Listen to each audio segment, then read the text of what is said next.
Missouri, and welcome back to Marshall Gold Discovery State Historic Park. This is the place where in January of 1848, James Marshall discovered gold. That discovery set off the California Gold Rush. Now, while you're walking around town here, you might notice lots of piles of rocks like this. There are several of them around town, and there's also a good example out along our Dutch Creek Trail. So what are they, and how did they get here? Could they be the fallen foundations of buildings that once stood here? Possibly, but most of these stones are overburdened, left over from the mining activities. You could say that the hopes and dreams of many a gold miner were buried in this rubble. What do I mean by overburden? Well, overburden is the waste rock that is overlying deposits of ore. In this case, the river rock that was covering up the precious gold the miners were seeking. So as the miners dug down into the riverbed and the earth, seeking that elusive metal, they displaced a whole lot of rocks. And those miners weren't very good at leaving things the way they found them. So there's a lot of overburden left around our town. Now you may be thinking, I thought the waste material from mining was called tailings. Well, in certain types of mining, tailings are the waste product.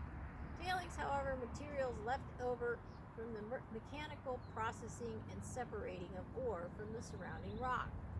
If, for example, you were doing hard rock mining and extracting the gold from quartz such as this, you would need to break up this piece of rock to get to the precious gold.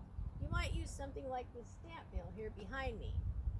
Now, once the rock is crushed and the gold is free from the quartz, the leftover quartz is what is going to be your tailings. But back to my pile of overburden. What I find absolutely amazing about this is that all these rocks were moved by manual labor. Miners out here with picks and shovels and sometimes their bare hands were moving all of this rock around, looking for the pay dirt beneath. And once they did find the pay dirt, they still had to pan it out. So for those who came to California hoping to get rich quick, they soon found that mining was very hard work, and that the getting rich part was even harder to accomplish. Mining required a lot of physical, back-breaking work in all types of weather, in the blistering sun, in the pouring rain, many times up to their knees or higher in the frigid waters of the river, and many times with very little to show for it, except maybe a big pile of overburden. So did this pile of rocks make someone rich? Maybe. More than likely, if there was gold to be had at all, it might have been enough to feed the miner and maybe buy him a new pair of boots.